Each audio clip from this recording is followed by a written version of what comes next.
welcome back to Horrifically Well Read, Bled, and Said. We are so excited. I've been wanting to have this guest on for a long time.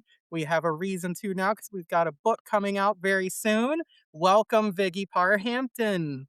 Hello. Thank you so much for having me. We are so Yes. excited to talk about Ripped Up the Middle in Two, coming July 29th. And also, obviously, fellow podcaster of the glorious, wonderful humor, hunger, horror podcast. Or, well, did I get it Or wrong? humor hunger. You got it. Or You're humor, there. hunger, and also the owner of an incredibly impressive microphone that we are seeing right now. So, Also got to meet you last summer yes, at Books Books and and Books and Brews. Brews. brew. Yeah, Yeah. I know. I'll have to send you like a reminder photo of but that was when you were promoting your The Rotting Room, yes, your nun fantastic book and Rotting stuff. Room. Thank So you. you have a lot of great books. They have a lot of similar theming in terms of like I think you Rage, you go there, yeah, with yeah. the Rage for a lot, we love. So how would you tee up this current book and how would you position it to our listeners? Sure. So I'm just going to show it here because I actually have a hard copy. Amazing. So I have been positioning this as a motherhood horror creature feature with Hmm. some psychological horror, some supernatural horror, some dark fairy tale elements, and as you said, lots and lots of rage. So, first of all, that is a fantastic pitch. You, It was so yeah. succinct. You've clear, but the amount of times that you've like tabled that event, how many times would you end up saying something like that? Literally hundreds. Yeah, Yeah. Yep. I have the long pitch, I have the medium pitch, and I have the really short pitch for every book.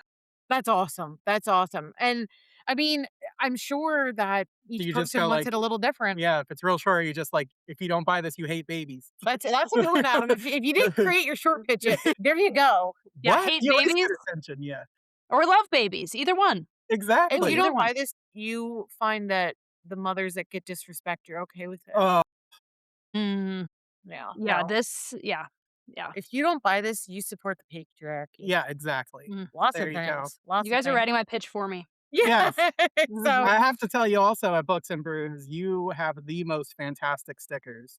yes. And you Ew. always have a great outfit too. I've seen you at other events too that you're just always like killing it with I think you had on like a tealish, like shimmery. Shimmery, A yes. matching set, yes. Yeah, I it was love a matching excellent. set. And then you've also walked like the one piece presidential like or two piece I Mhm. guess set too. So yeah. Yeah, The I love Rotting the Room fashion cosplay, because, like my main character, every day I am a mom. I'm wearing like spandex and walking around with stains all over me. So when I get to go to a really cool event and just be Viggy Parr Hampton horror author, I'm bringing out the outfits. I love that. yeah. It really distinguishes you too. I mean, it makes Mhm. you, I think, as a person who's walking around, you're like, "Ooh, I've got to meet that person." No, yeah, definitely. I get out the really good T-shirts for those events, you know? Hmm.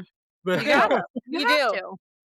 I think you should start like taking more care and like getting out the lint roller since we have so many pets. I noticed like that's for your true. black shirts, I'm always like in I our know. videos, I'm like, oh my God. I'll But start doing the, like, My Chemical Romance suit, with oh the my yeah, something like that, you gotta stand out, I hear you.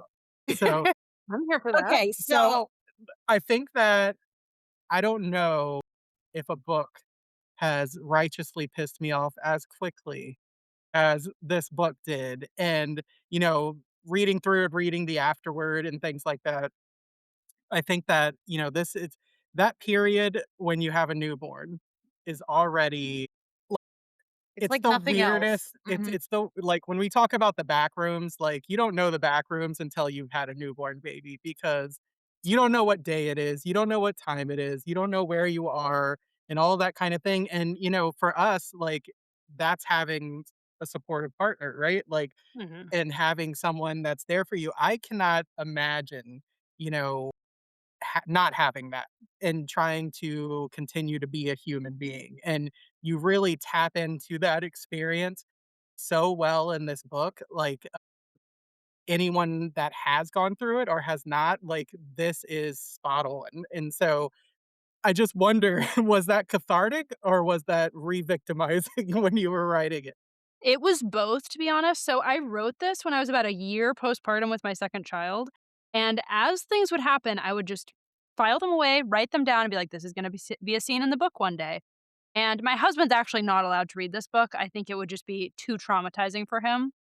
But yeah, I That he would every definitely 5 seconds, "Wait, did I do that? Did are you is I this" know some of it is pulled from real life. I know at the beginning they say everything is coincidental if it's, close to real life. Not really true in this case. Yeah, But it was very cathartic to write this, but when I was editing it, which was earlier this year, it's been 2 years since then, and I was feeling all of those feelings again, so I was like, I need to finish with this because 'cause I'm being too mean to my family right now."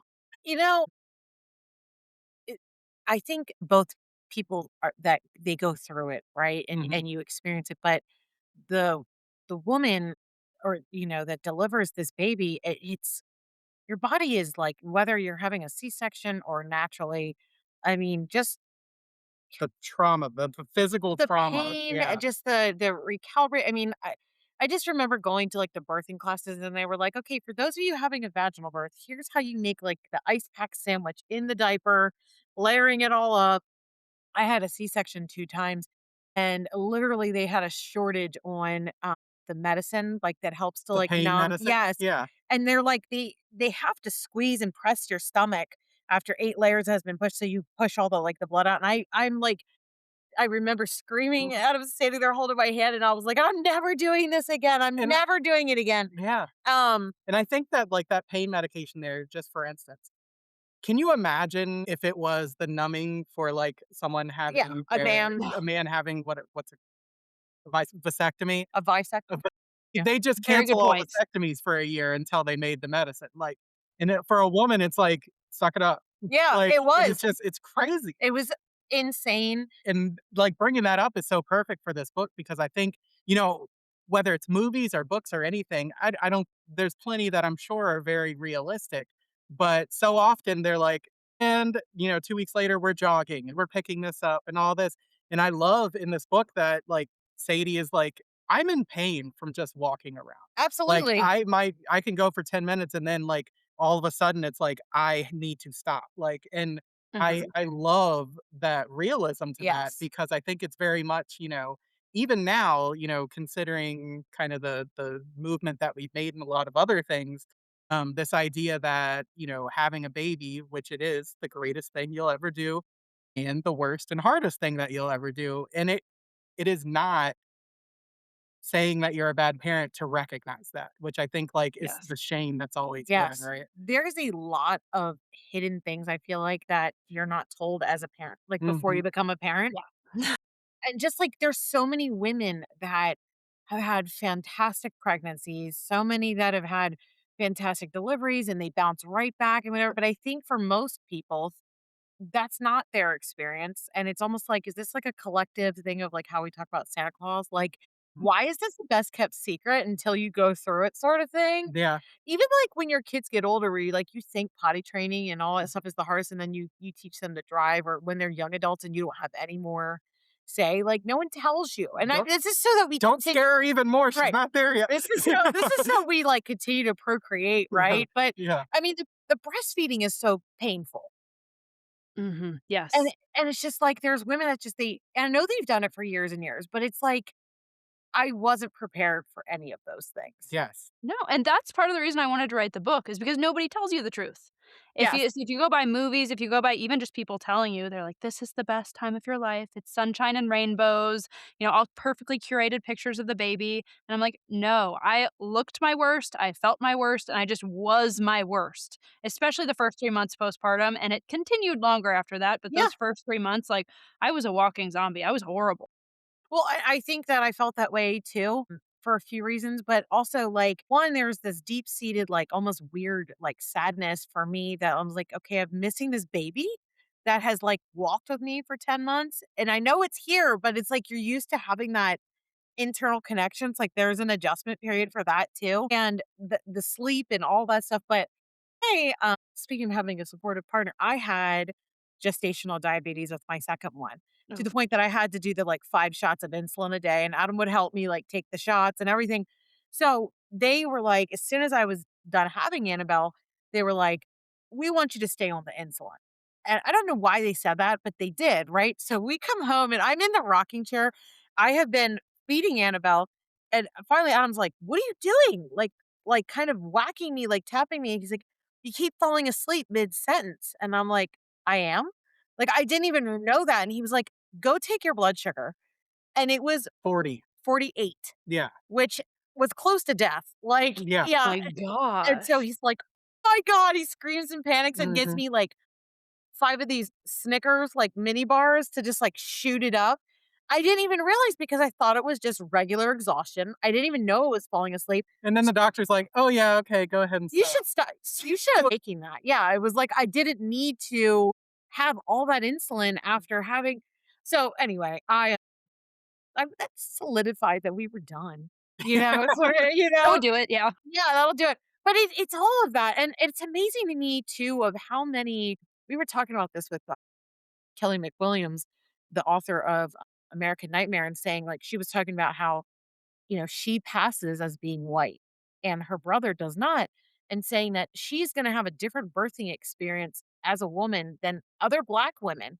Like, she's gonna have a safer delivery Mhm. process because Black women are still dying in childbirth and the way they're treated. And I think about my own, like, prescriptions that were given to me and the way I was treated. And I think, how come and why is this still happening at this day and age where, these Black women are suffering in childbirth? It's so gross, the incompetence and everything. Mhm. I mean, everybody needs a champion, and it is so hard to find somebody who can fight for you, and you can barely fight for yourself, especially when you're in your most vulnerable state of all time. Yes, yes, exactly. By chance, have you ever seen that influencer Jen for that's writing Hamilton that's writing the birth Yeah. vibes? No. She's a labor and delivery nurse, and it just seems like she has a book coming out or just did come out, Birth Vibes. But it's all about this of like truly supporting women and going through, like all these things of like, you don't have to be scared because I'm going to be scared for both. Like, I'll hold it for both of us. Just the Yeah. way she goes through, and Mhm. even like, like if you have the bowel movement while you're pushing or whatever, like the way she just knows and how she carries I like think all the these one things. on Yes. Earth, like, always, like, it's crazy how Yes. wonderful they are, right? So true. They do not get enough kudos. Yeah. Yeah. Did you have a wonderful like angel to help you during that? The labor and delivery I nurses? did. 2 times. The 2 times I did it, I had some wonderful, wonderful nurses. Yeah. Yeah. They're special people Well, for sure. and so that visceral, like, physicality of what it's like after having a baby, I think, is something that really and, so often, many what you are labeled women's issues, and things like that, whether it's, just regular physical things that happen aren't discussed, right? So it's always like, "Oh my goodness, I can't believe you're talking about this." And Yeah. even, women, I think about like both of our mothers, like specifically where it's like, "Oh, this happened." They're like, "Yeah, I know it happened to me." And you touch on this in the book. They're like, "Why didn't you tell me?" I didn't think you needed to know it yet, or Mhm. like, I Do you wasn't wanna do expecting. yeah, do you wanna explain that scene a little bit? Sorry, which scene are you talking about? Oh, when she's talking to her mom, I think about postpartum depression and, Oh, and she's like, "You where didn't need to know?" Well, how yeah, often does exactly. that happen where people are like, "Oh, I don't wanna scare you, so I'm not gonna tell you what it's really Mhm. like," and I think they're trying to be kind. I think it's kind of a delicate balance because that's true. If you're worried about the present, you don't need to also be worried about the future, but there's a preparedness that needs to come with it, and maybe that just comes from people talking about it more widely, like, you talked about potty training. We're doing that right now. It sucks. It's super hard. And so anytime somebody comes out and says, "Yes, this is hard," it helps me feel better as a parent as opposed to people just being like, "My child was potty trained at 18 months and it was so easy." Like, that's not Mhm. helpful, you know what I Mhm. mean? So it's like a balance. The only thing that I heard that was, like, the most wonderful thing was the doctor said, "Everybody that goes to kindergarten is potty trained." Like, That is helpful for me to remember. and it was like, "Okay, I don't know when it's gonna happen, I don't know how it's gonna happen, but you're right, every kindergartner does go, and they're okay, so it will happen to my child too."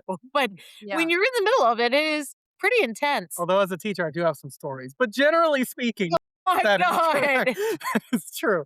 But, Is it involve you shitting your pants? I mean, that's a whole other thing, I know. involving lack of bathroom breaks and the things that kind of you have to go through, but no, that's really interesting, and even before because there's a big aspect of social media and what we see on social media in this book too.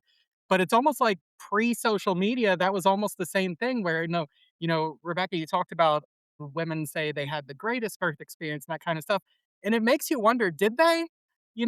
Or, is it just that it's not okay to say that you didn't? Yeah. And, like, the same thing for mothers and stuff, it's like, I didn't have a medicine and things like that, and it's like, it was probably horrible, and, they're not allowed to really talk about that, or if they do, it's kind of like, "Stop complaining," or whatever it is, and that, kind of is that same mentality of the social media, it's like, "Okay, I'm gonna get all the right angles, take all the right pictures," when really underneath is not the case, and you really touch on that really well with your yoga moms in this book. Oh my. Well, it's But yes. interesting, Vicky. I just wanted to say real quick, like I wanted to just hear your thoughts on how people present themselves, or the people that get their hair done and their makeup done. There's some of those people too. But also as you were saying, Adam, just like it's like this collective idea that we don't share. And I think that has changed generationally. So after you answer this, I do want to go into the Mhm, generational aspects of this a little bit. Yes. So that was a really interesting aspect for me to explore in the book because I experienced that postpartum. I would see on social media people I knew, friends in my neighborhood, and everything they do looks perfect. And I'm seeing all these parties I'm not invited to. I'm seeing their perfect children all coordinated in their outfits. And I'm like, I can't even take a shower and I look disgusting. And I think the more we can talk about that, the better because they look perfect. But if you knock on that veneer of perfection just a little bit, it all starts to crack. And I don't wanna give away any spoilers for the book, but that was really important for me to portray because I think so many moms and before social media, it was celebrity magazines saying, "Look how quickly yeah, your body bounced back." Now the Exactly. difference is, like, we know sometimes, not all the time, but for on a large part, we know these people who are saying, "Look, I'm perfect, why aren't you?" And that just adds a whole other layer of difficulty to an already extremely difficult time. Yeah, I think that when I was talking about, like, getting the hair done and, like, people that are like, "Oh, this is how I birthed or planned my birthing suite," and just, like, had the right sheets and all this, and stuff like that, and, I got my makeup done, and I was thinking about how difficult it was even to have the baby photographer come in, like, to Yeah. just be ready for someone to come in that was the hospital one of, like, mhm, I'm not ready for anybody to come in, like, yeah, I was one of those people where I felt like, especially with, Gianna, our oldest daughter, like, my nose, like, grew and, like, was, like, enlarged, like, that's a thing mhm, for pregnant women. It did go back, but I just felt like my whole face felt, like, wide and swell mhm. like, I really swelled with her a lot, and there's pictures where I look back with Annabelle and I'm like, "Oh my god, I look like I am cracked out," because I was, like, I was on so much, like, drugs and just, I it's like the amount of hormones that drop out of your body that Mhm. you're, like, trying to recover from, that your body still thinks it's pregnant. The baby is, like, in a state of, you know, the the 4th trimester essentially, but outside of the body. It's just and I think that generationally, women were taught to not talk about these things. And one of the aspects is like miscarriages and abortion, or, you if you had to have like a DNC or something, they were just told like, don't talk about it, don't share about it, keep it to yourself, just stuff it in. And one of the things I do like about social media is this way that we talk about rainbow babies now, and people can share about that, and there isn't a shame behind that, and I think that's been really liberating because, even the stereotypes now, like, when someone, like, announces that they're pregnant at 9 weeks, they're like, "Ooh, Yeah, should they have said anything?" And it's like, it doesn't change the experience for the person, they are pregnant. yeah. They are pregnant, and it's like, They're like, so "I are don't you wanna be inconvenienced by your sadness if that's it. something hap." It's like, Yeah, why wouldn't you want the support? So I yeah. do like how some of these attitudes are changing, but I know for my own mother, like, her mother was like, "Just keep it down." Like, that's what was thought of as best. Like, if you just don't talk about it, you just ignore that it happened, then it's okay. And I think we've evolved a lot for that. And thank God for people being willing to share these things. And even when you're not pregnant, like people sharing about like, "Hey, if you have itchy ears, you're probably going through perimenopause." And I'm like, are you shitting me? Like, I've been dealing with itchy ears. It's just women are so much more likely to share now, and I think That's that that they're that community, yeah. community, right, but people saying, and I think that's why you writing about this as a horror book is horror has always been this wonderful lens to examine the ugly things, Yes. and bringing a life into this world it is work. I remember the first time I was gonna have a baby, I don't know about you, but I was like, "I don't wanna deliver naturally, and I don't want a C-section, but this baby's gotta come out. Somehow. Like, it's got." Most athletic thing I've done in my life. Yes! Yeah. You do some athletic things. I do, but I was not prepared for that because, again, nobody prepares you. Like, "You're gonna push," and I'm like, But I didn't find out until it was happening what that actually meant and what that actually looked like and what that actually felt like, and I honestly don't know if I needed to know that, the first time around. Maybe that's one of those things that I could just find out in the moment, but it did make the second one so much easier because I knew what to expect. So, yeah, that was another one of those experiences that was just it's a trauma. It's like a major trauma, and then as soon as that baby is born, it goes from being all about you as the pregnant woman to all about that baby, and even though you're healing, you don't matter anymore. Only that baby matters, and that's one of the hardest things to deal with is that kind of erasure of your needs and your identity in favor of something that you love, but Yes. you just weren't prepared for it in that way because Yes. how can anybody prepare you for that? You can't. What was your experience like the first time you had to take the baby in for the checkup? Like, in the doctor's office, like, couple of days, were you a walking zombie and disheveled and all that? Yeah, and I was just like, "How can I ever do things? How can I ever Yeah. go out?" Just the thought of, like, putting her in the car seat and then going in there and waiting in the waiting room, and I'm like, "I have to pee, like, every 5 minutes still, and, I'm hungry, and everything hurts," and I'm just thinking, "How is this feasible? How do people live with children? How does this work?"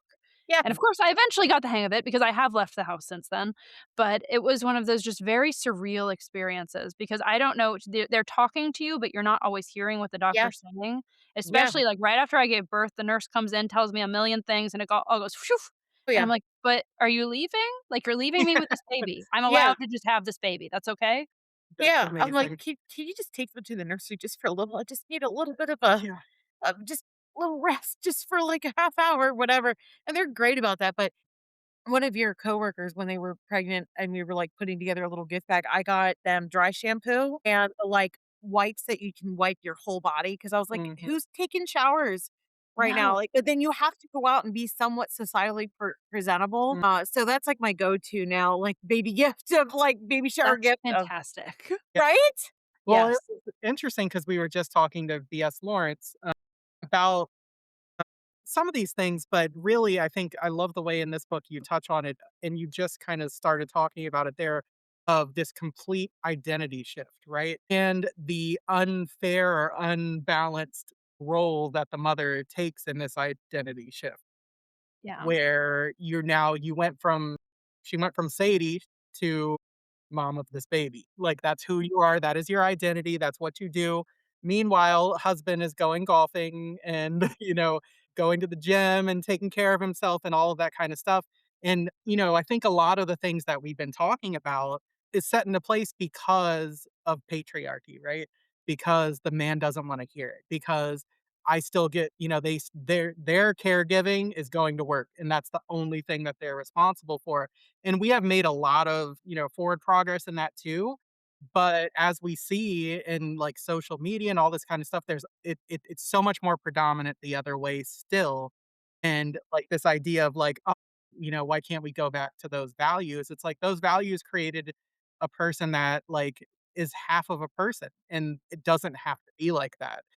Mhm. And it could easily, be rectified just by the partner being a partner and seeing, like, the really horrific effect that has on Sadie when Yeah. it doesn't have to be that Yeah, it's way. it's that weaponized incompetence, which I mean, we've talked about the mental load. I'm seeing so many more people talk about the mental load now, which is really, really helpful and cathartic to see because at least in my experience, I would need things, but I didn't always know how to communicate them. And I would get mad at my husband because he couldn't read my mind. And I'm thinking, I read all the baby books, I read all the articles. Why didn't you do those things so that you know what I need? And I think one of the scarier parts maybe about this book is that everybody hates Cash, but he is actually not a horrible person. He's just kind of an incompetent person and he doesn't know how to be there for her. And it's hard because, I mean, after I had a baby, I didn't know how to be there for myself. And Mm. so it's very hard to ask that of somebody else when you don't even know what to ask for. It's like, you should know these things. You should know these things. And I mean, especially I breastfed both my kids, so it's like nobody can do that but me. So it was hard to say, "Can you do this? Can you do this?" when sometimes you can't. Yeah, And I it's think very that hard. Cash truly believes asking, "Are you okay? Do you need" like, he's doing his part by doing that. And, she can read into it, and I don't think she's wrong when she's reading into believing Cash is like, "Please don't need anything, please be okay, because, like, I don't want to have to do anything, or I don't know what to do to fix it or how I can." But yeah, I don't think Cash doesn't love her. I don't think Cash doesn't love the baby or any of those kinds of things. He just, like you said, that weaponized incompetence. I think sometimes they don't even realize they are weaponizing that incompetence. Yeah. Yeah, because it's like, it Yeah. would be faster for me to just do it than to explain to you how to do it. That's too tiring, let me just do it. And Mhm. then as you keep doing that and keep doing that, I mean, she It becomes a builds little bit part of resentment, the problem. right? It builds resentment. It builds resentment, absolutely.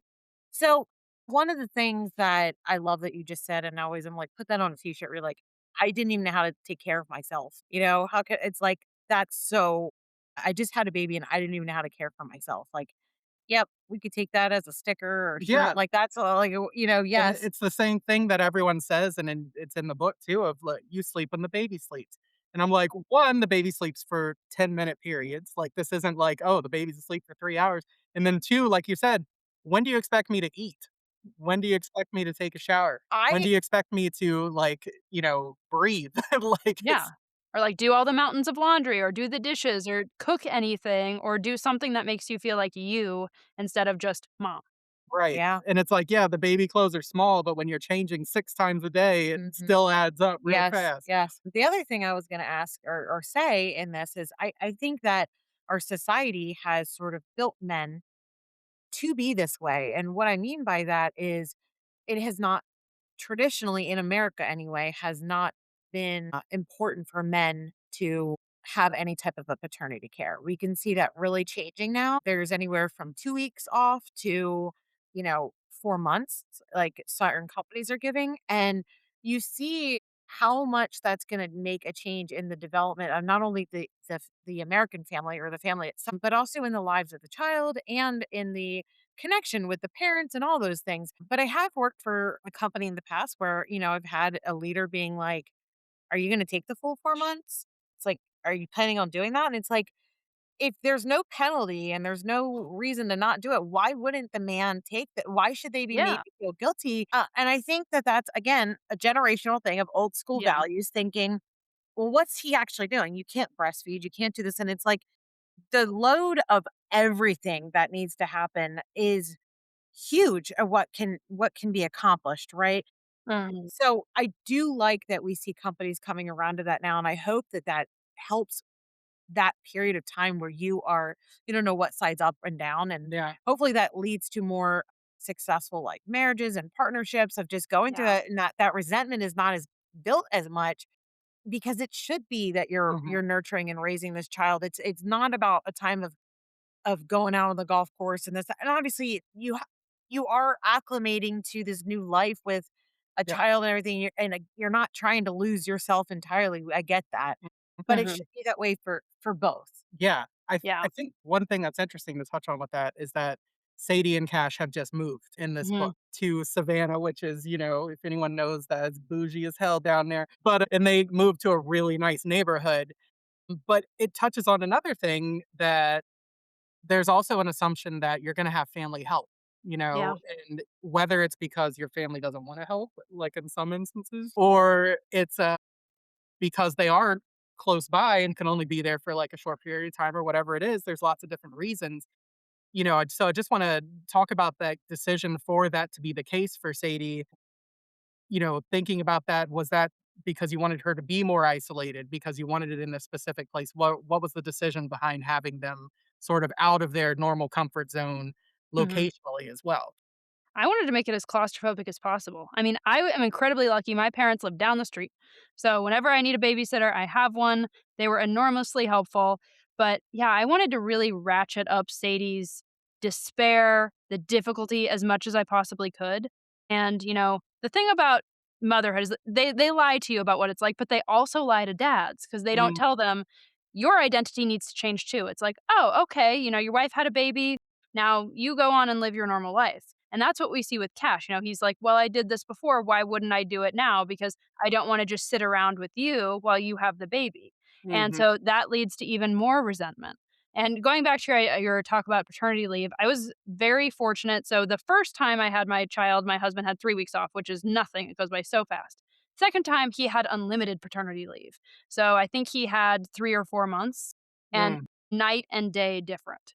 So I totally agree with you Good that for that makes you. all the difference because if I can just care for the baby, you can do the laundry, you can do the shopping, you can do things like get the birth certificate and get the social security and all those things that seem so complicated when you're tired. You know what Yeah. I mean? Just It's even more refill so. my water bottle, refill my snack. Yes. Yes. Just be together if you need to just sit in your feelings and just, you're crying because you have this massive hormone fluctuation and it's just a really off day, right? You're not going through it alone. Mhm. I couldn't I can't imagine what that was like for you. I mean, hearing what you're saying of going from 3 weeks to 3 to 4 months, like just thank God. Some things have improved. So that's great. Yeah.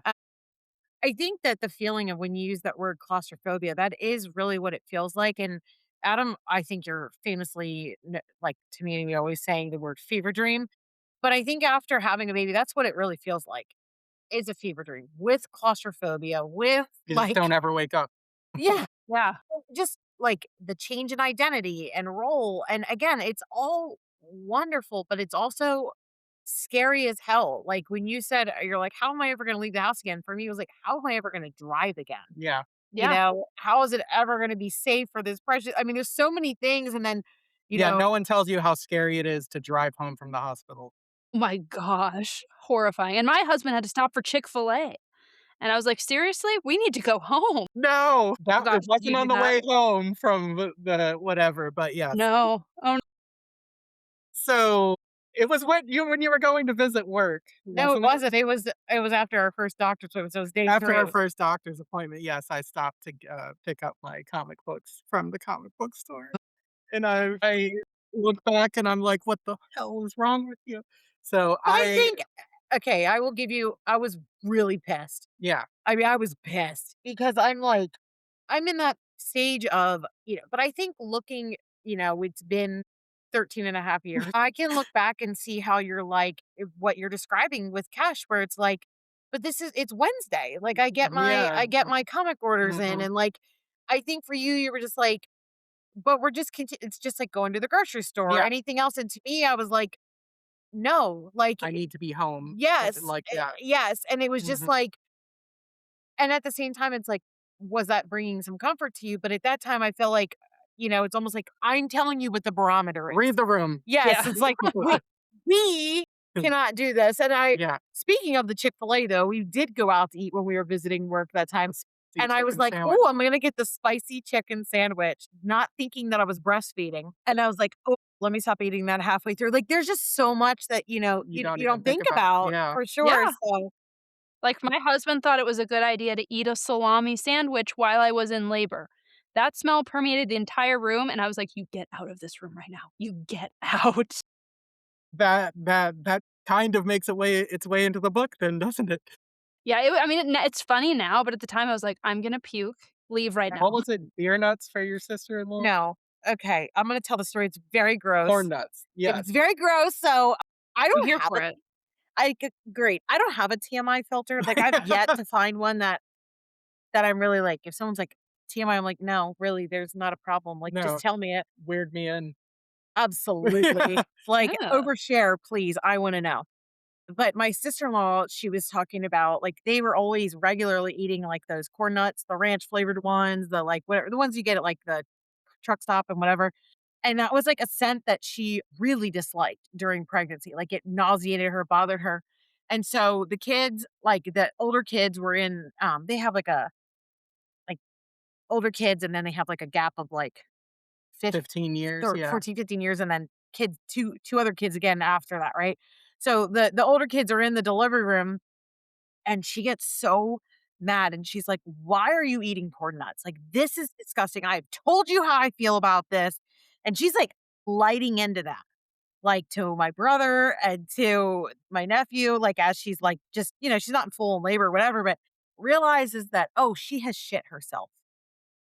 And it is the shit that she's smelling in the room. And the nurse is like, no, baby, this is you. And that's what the corn nuts were. So now when I joke about like dropping corn nuts off, like she's not upset that I bring the story up, but she's like, "Don't you fucking dare!" Because like it's a double problem. And then Adams, you said there was a when you were a manager at the bank that the person was like helping the woman go through, and she Yeah. shit, and she was like, "Oh, I'm nasty. I gotta get my life together." And it's like, it's a normal thing of when you think you have that much pressure Well, those are and the yeah, pushing. again, that goes back to the things they don't tell you about that normal bodily functions are gonna happen, and, Yep. it is what it is. It's not ugly, but it's not pretty. Yeah, yeah, Yeah. But it's exactly. good to know going in that that might happen so you're not freaked out. Yeah, Yes, yes, exactly. yes. Oh, So we can add salami and corn nuts now to the things that, well, I hope you have a sticker that says, "Where's my second sandwich?" yes. My god, that'd 'Cause, be amazing. I, had was like, "I wanna throw this Kindle across the room right now." That's that, but you'll know when you read it, our fair listeners, but it is, again, one of those obliviousness moments that just, nails it so well. I think that you touched on it a little bit though, the weaponized Yeah. incompetence and just the amount of mental load that's on for things. And just even when you were talking about like, I'm reading the baby books, why didn't you do Mhm. that? And it's like, I never really thought about it that way. I think it's just poised that like Yeah. this is geared towards women. Mhm. I don't see anything like, you know, there's a lot of times where we now have like gender inclusive and like, both male husband and wife, At the classes and or stuff. spouses, if it's male and male or female and female, like just yeah, like you can join the baby shower Mm. and Mhm. different things, but it's like one of them is expected to do more of the work, whichever one, or whatnot. And maybe, each obviously there's multiple different ways that families can come together. Mhm. But I know that my neighbor, which who I love, and he's like so fantastic. He's a great dad and she's, a great mom, but he's like, I love to come out and do the yard work. And a Mhm. lot of times like we'll pay him to do certain like pieces of yard work for us too, because like he's really good at it, really effective. And and I'll hear his wife, our friend Ashley, being like, Ben, you need to come in here. And like, she's like, I am done with them. And he's like, I'm out here and I'm doing the yard work. And she's like, you are not listening to the fights that are breaking out and the asking for this and for that. And, she's like, and Ben's like, I don't want to be in there. Like, it is overstimulating. I would rather be out here doing heavy, hard yard work. And I'm like, I feel that. I believe that Totally feel that. Mhm. because the kids, it's like there is a different level of grind. Mm. Today we were in Aldi grocery shopping and there was this super sweet little girl and she was just talking the entire time to mom, and we just happened to be in the same aisle constantly, and she was probably like 2, and it was nothing bad, she wasn't asking for things, but she was just singing, and when she wasn't singing, she was talking and asking and look at the like and I was like, "Oh my god, I can't go back to that stage." I was like, "I'm so overly stimulated," and then I walked past and I waved, and she's like, "Hi," and we made a little Yeah. friend, but, I mean, I don't think people understand, like, when you're just alone with that child of just that's all you hear all Yeah. day, Your mind turns to goo. go. Mhm. Mhm. Yeah. Absolute like, and the needs of things, then you're just Yes. like so for me, when you said, like, sleep when the baby sleeps, I couldn't come down, and I Yeah, think that I yeah. didn't Yeah. know that I had ADHD at that time, but I was Mhm. so anxious and strung up while I was doing everything that by the time like, I would try to put the lullabies on for me, not Mhm. for the baby, and it would take by the time it would take me, like, an hour to fall asleep, then they'd be waking up. Yep. Yep.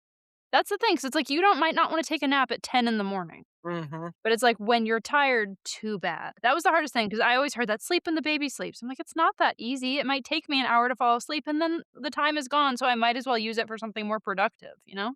Yep, such a great point. Another thing about this book that I really love is how much happens on daily walks.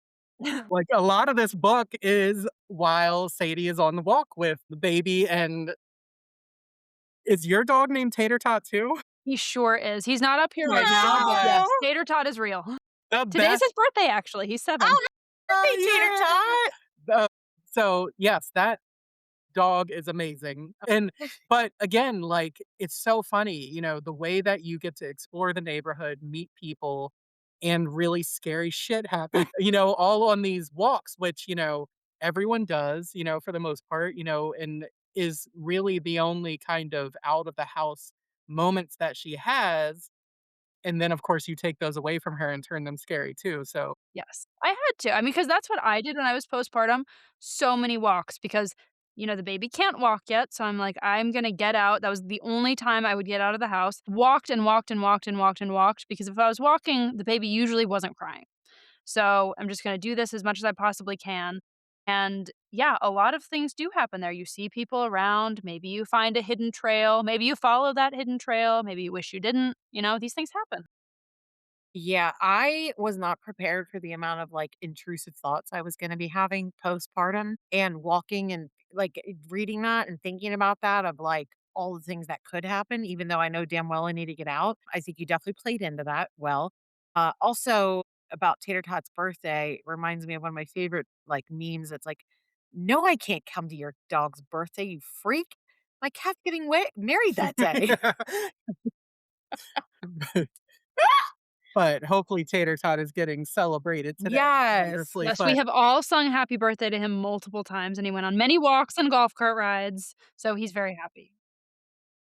He is on a very restricted diet right now. He's had some health issues, so unfortunately, he can't have any real treats. It's just lots and lots of pets. yes, Okay. How old is he yeah, today? 7. that's Mhm. our in the backberries about that same age, so Mhm, It's a good mhm. age. It is, it is. so So I wanna talk a little bit about the scary aspects of this book. Well, all of it's scary, I'm not gonna the say that that's not, scarier The but the supernatural, maybe. horror, yes, the Yes. supernatural, maybe, right? So that's one thing that I love that play with this in this book because it's like it has so many aspects of things that I love where it's like folk horror. It's almost like Town with a Secret. Like there's all kinds of things, obviously I love those little nutshells of like, and we'll talk about the people that lived in the house that they were in before them and those kinds of things. But the way that this book crescendos at the end, like I was talking to Haley Newland about it and we were both just like, she did not fuck around, did she? Did And they're like, not. nope, she went for it. So, as I'm reading this book and seeing how it comes together, I just wondered, did you when did you know from the very beginning or what that you were kind of building to what happens at the end? Uh, because, after I finished it, it really made me kind of go back and look at a lot of things and kind of look at them differently, but then also say like, okay, what is this and that? And it weaves together so brilliantly. Thank I you. just want to know that process.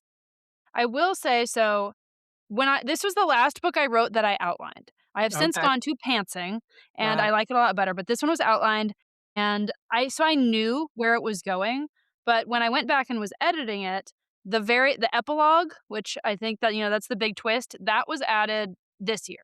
So that was a new thing completely, and I was just thinking, "You know what? Let's just twist it around at the very end." So that was new. So when I wrote the book, I did not know that that epilogue was coming. that's cool. So, what did that just drop into your brain where you're like, "I have time to add this in," and Pretty much. Well, when I went through and edited it, because I wrote it in 2022, and I've been kind of like sitting on it, or sorry, 2024. So I've been sitting on it for a couple of years, and I went back and I started editing it, and I was like, okay, this I like this. I want to publish this, but it needed a lot of editing, which is part of the reason I don't outline anymore. And I thought, you know what? What I added a lot of things. I pumped up the horror. I pumped up the mischievous kids. mm, I added some new characters, and then I thought I need something else to make this really land, make this really punch at the end, and that's when I thought, "You know what? Let's do the epilogue," because I'm always interested in other people's perspectives because we mhm, mhm, have an extremely unreliable narrator. I yeah, Who love is it. more unreliable than a postpartum mom on no sleep? mhm, And I love when you have something at the end that can, like you said, kinda twist it and makes everything that came before it, you see it in a different light. That's one of my favorite things to do. And I also want to make people, feel a little bit of empathy for somebody they thought they might have hated. yes, That's So, awesome. again, I'm messing with your emotions. That's what I'm doing. Yes, love that.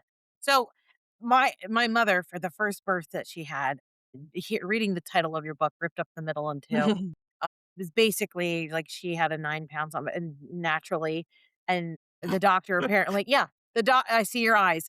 The doctor said, she tells the story all the time, but the doctor said, like, "You're gonna have some stitches," and she was like, "Oh, like 5?" He's like, "A few more," and she's like, 10, 15? He's like, "Oh, a few more." She's like 20 what? He's like, "It's probably best we just don't talk about it." And she had, like, over 100, like, stitches of yeah. And so, like, looking at the title of your book, I'm like, this really can happen, and the perineum ripping and all these other things. I mean, Mhm. think about your body being oh yeah, ripped, you definitely go into that. and especially knowing that my mother, going back to the stereotypes of what, again, generationally we were taught, she was like, "I'm gonna do it all naturally because I don't want any drugs to harm my baby." And I feel so bad for her that she was even conditioned to think like that. And then on top of that, now this one pisses me off. She's like, "There's no need for women to be screaming." I went through the whole thing and I didn't scream. I'm like, "You."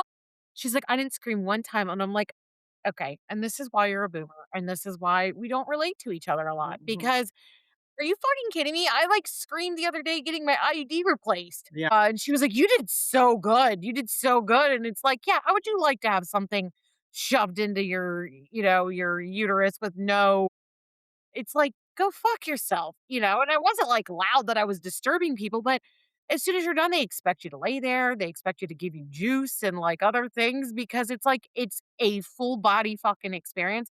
So to think about going through birth for hours and being ripped up in the middle and 2 and naturally, I just wanna know, like, I wanted you to know you have written my mother's story. You didn't know that.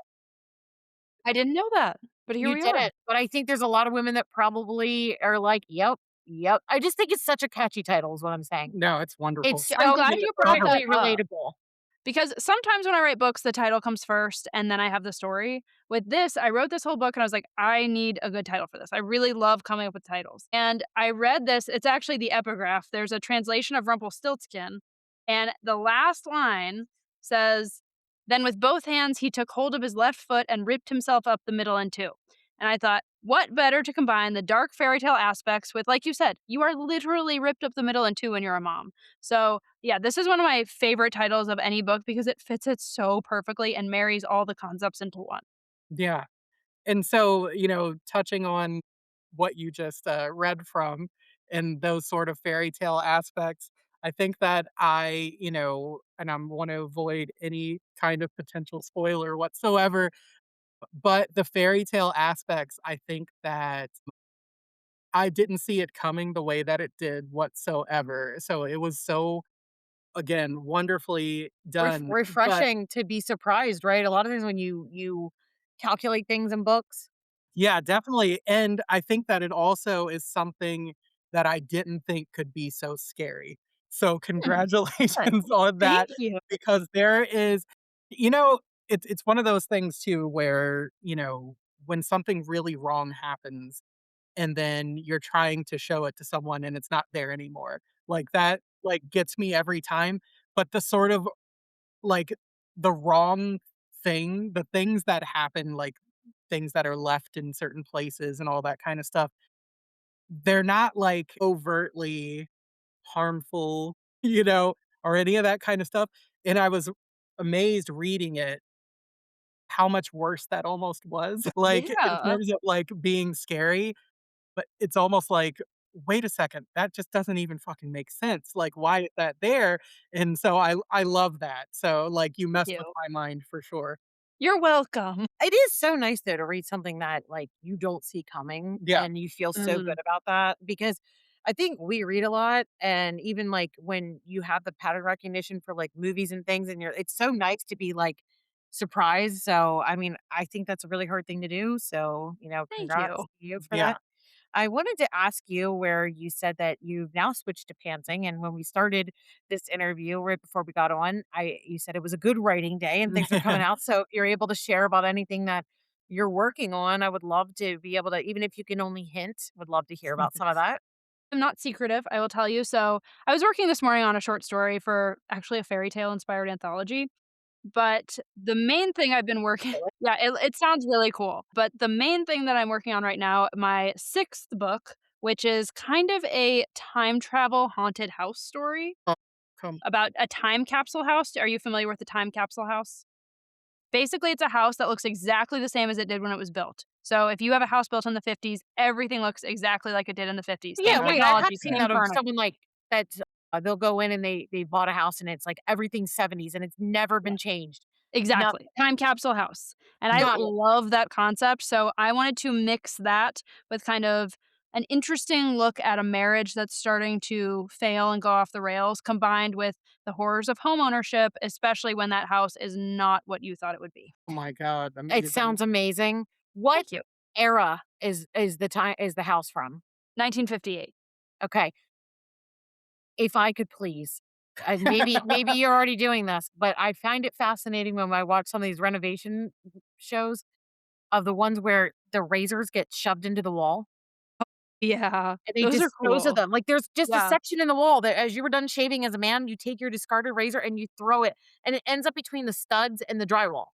And Oh, I've people seen that. that It's so fascinating. yeah, and the people that, like, cook you just find a shit ton of razors in there, wild. and sometimes other things. Yeah. Yeah. No, Once So that is again, a very good tidbit. yeah.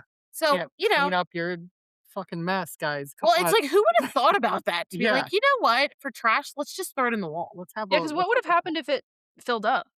Did you have to Yes! rip out the entire wall?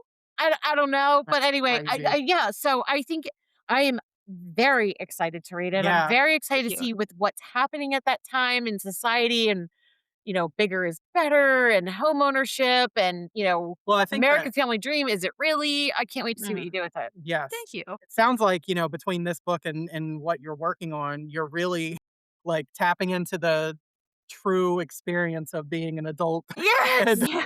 because Yes! home ownership, like, that's That is another some thing scary very shit. similar where it's like, So scary.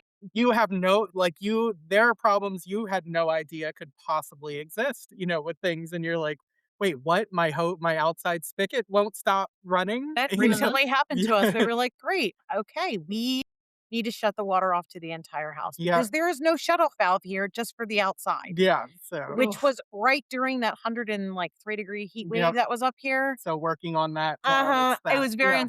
like, and then yesterday, same neighbor, Ben, he was like, our lawnmower or John Deere, our tire's a little flat, so we were like, "Hey, can you mow for us, Mhm. while we take this to the tractor store?" And, so didn't expect to pay for that, and then, he was like, "Hey, you have a critter problem out here by your shed," and took a picture of the hole, and I was like, "Cool.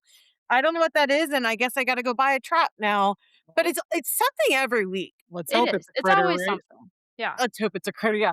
But it is, it's always something, and I mean, I get it, and then sometimes I'm like, "I just wanna be in an apartment." But then I hear Mhm. from my friends that live in an apartment, and it's like Nightmares of that, and I'm yeah. like, "Okay, so just okay." It's really no better in any Yeah. any particular way. Yeah, house is almost as needy as a child sometimes. It Yeah, is, absolutely, what though. a good point.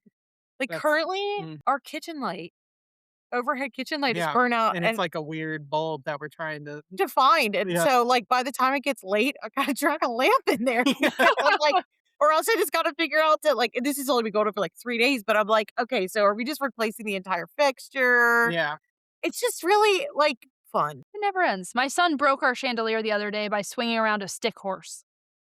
So, that's fun for me to deal with later Yeah. too. So, yeah. Okay, yeah. Yeah, see, it's always something, right? It is. Mhm.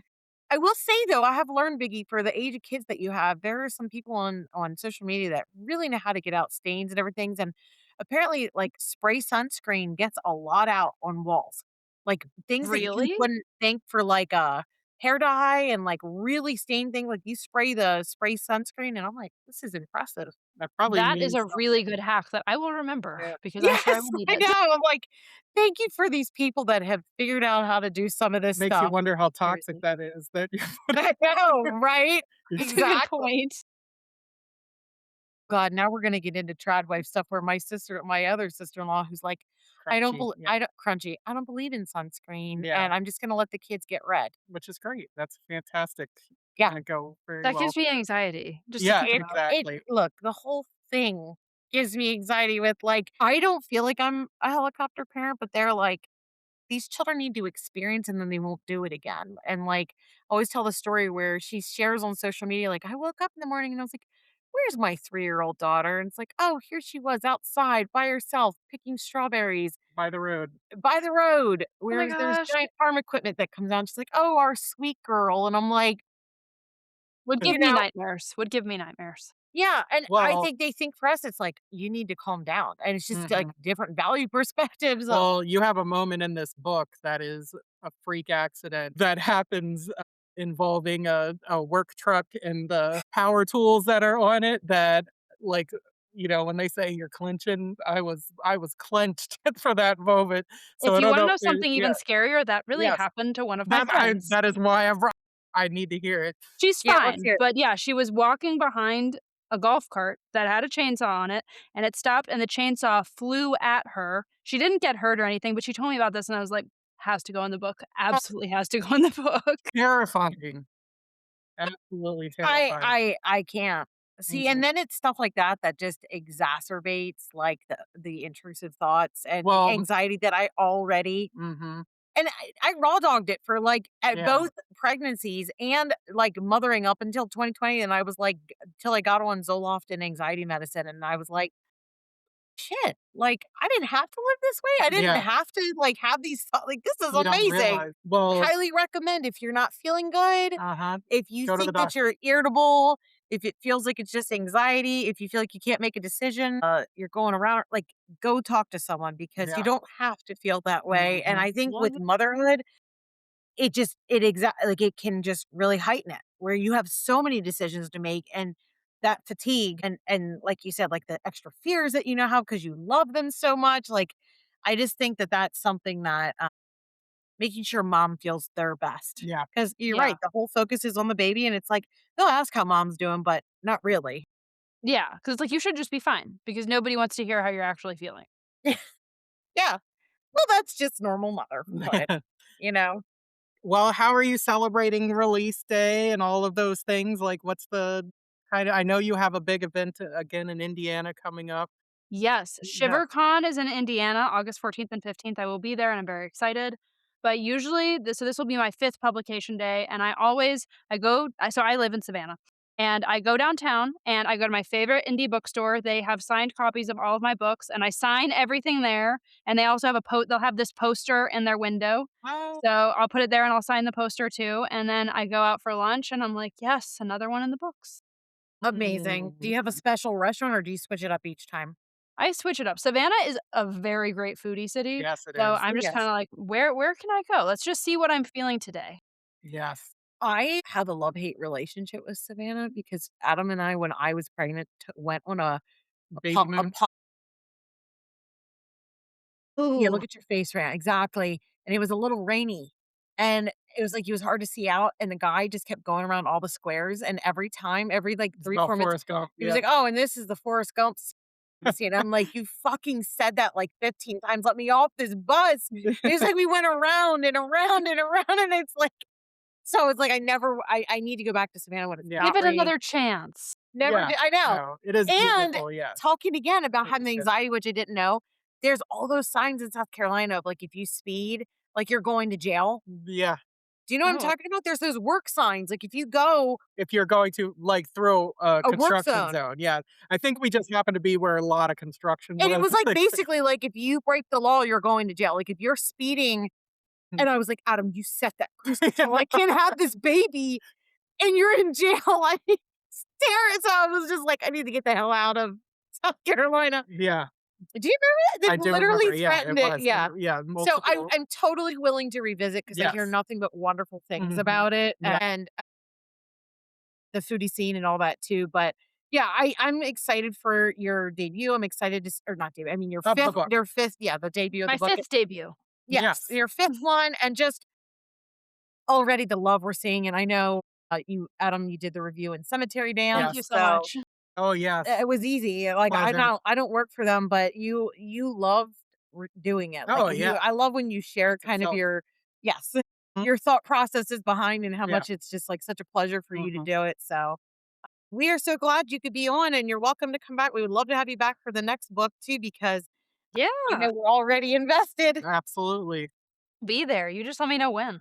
Okay, Okay. awesome. Thanks so much. Best of luck to you. Thank Yeah, I you. can't wait to post some pictures of what you get to eat and everything, so And Yes, if wonderful. I will. you ever Yeah, need to just like, I'm having this kind of a mom day. I'm always and Adam, like yeah, we can both get the message yep. because it's Yeah, not just you mom. guys are great venters and to vent too. I Yeah, like well, that. listen, we've probably gone through some of the I mean, we all do, right? But we're yeah, here but you for you. need that because you need to be like, yep, this is so always available. Yes. Yeah. Well, thank you. Okay, thanks. See you later. Bye. Bye.